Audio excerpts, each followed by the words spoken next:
real. The consultations we've done, about 70% of the people, everybody expects a job, but it's not realistic, and we need to bring people down to earth.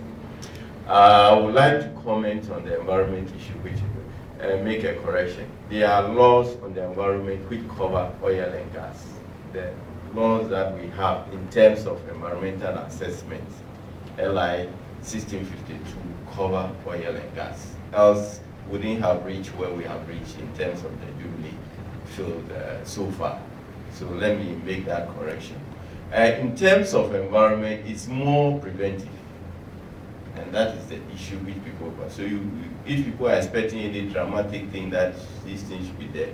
And that's one of the things my deputy minister mentioned. We're doing baseline survey to collect sediments on the sea floor for the past 2 years. It started last year, this year. Next year, we'll finish the whole coastal environment of Ghana to know what sediments are there, whether, so that we get a footprint in case any incident happens like in the Gulf. We know what is there and who caused it.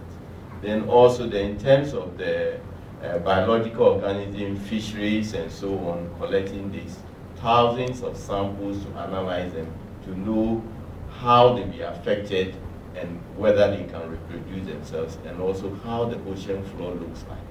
These are the things. Apart from that, building capacity, having necessary in place guidelines which they will need to follow. Oil spill contingency plan, having a coastal sensitivity map in case it happens like in the Gulf. We know which areas are vulnerable, and maps are there which have been developed.